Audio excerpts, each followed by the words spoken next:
गुरु धर्म रो शरण अरहंत देव आचार्य श्री महाश्रमण जी हमारे गुरु जिन धर्म रो शरण। यहाँ विराजित चारित्रात्मक चरणों में से भक्ति वंदना। उपस्थित बंधु जनों, बात कहूं तो पहले गुरु को अपने हृदय और मस्तिष्क से साक्ष्य कर लूं कि खुदा के इसकी तनवीर बांटता है वो, कदम को थाम लो तकदीर बांटता है वो।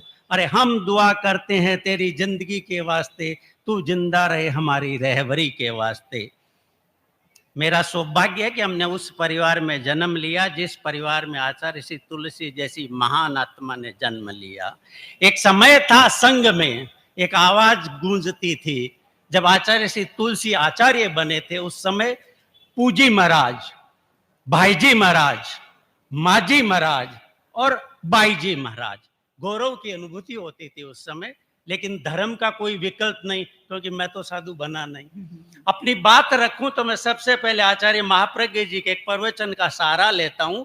किसी दूतिया के दिन उन्होंने फरमाया था कि आचार्य श्री तुलसी ने केवल दिशा नहीं बताई संघ को कि इस दिशा की ओर चलना है, साथ में उन्होंने गति भी दी। गति दी, विकास किया, आविष्कार किए, निर्माण किया। सब एक ही बातें हैं। कितने निर्माण किया, आविष्कार किए, इतने सुने। लेकिन मैं एक बात विशेष रूप से बताना चाहता हूं जो अभी तक सुनी नहीं आज, कि एक अघोषित और मौन आचार्य श्री तुलसी ने धर्म संघ में धर्म क्रांति की।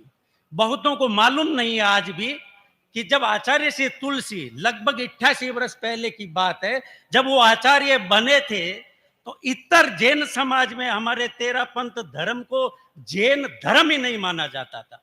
हमारी पहचान थी तेरा पंथी कौन, चूहे बिल्ली वाले। कितनी आश्चर्य की बात है, जिस संघ की स्थापना आचार्य भिक्षु ने की उसकी ये गति थी। और दाद देता हूं प्रतिपक्ष के लोगों की, ये पक्ष और प्रतिपक्ष हमेशा रहता है कि उन्होंने आचार्य भिक्षु की पीढ़ी से जो सिंचन खींचा था, 9वीं पीढ़ी तक लेकर के आगे उन्होंने अपना खोया नहीं। लेकिन ये आचार्य तुलसी थे। 1954 में बंबई में प्रवास था, एक लेख छपा था, अहिंसा की अधूरी समझन। पहली बार एक ऐसा लेख छपा और उसको आचार्य श्री तुलसी ने पढ़ा।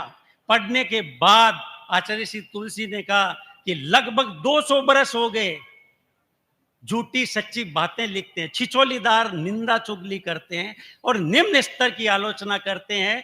पहली बार एक अच्छे ढंग की आलोचना छपी है।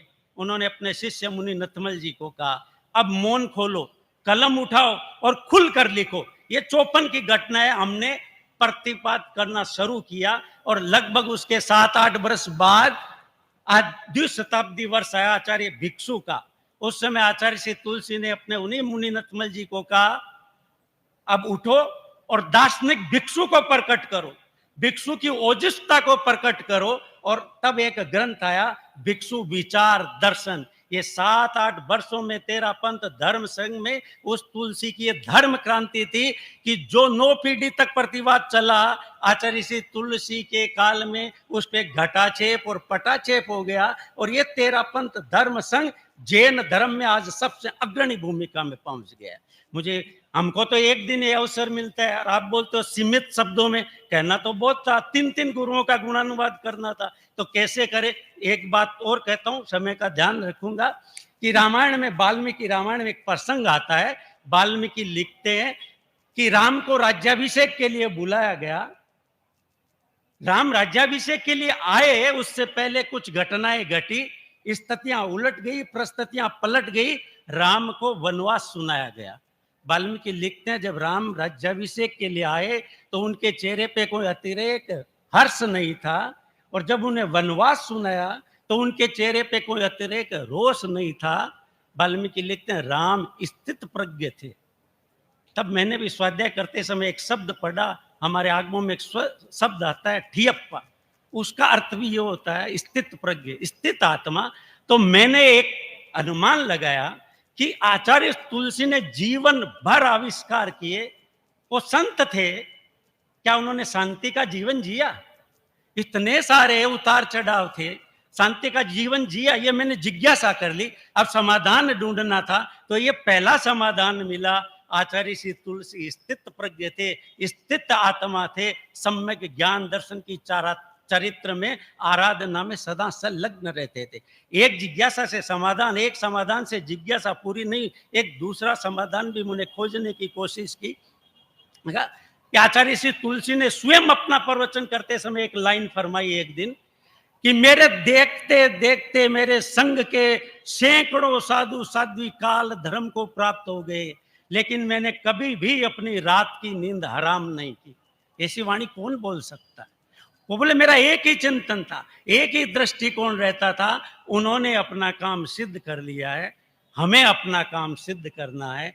तब लगता था वो शांति का जीवन जीते थे, और जो शांति स्थापित करे उसे संत कहते हैं, और ऐसे संत का नाम था तुलसी। समय कम है, ध्यान रखता हूँ अपनी बात इसके रहा हूँ कि कुछ गुणानुवाद का प्रवास किया। आशीर्वाद दे गुरु लोग मुझे कि मैं इस बात को जान सकूं, ऐसा ज्ञान प्राप्त कर सकूं कि मैं हूं कौन। ओम अरम।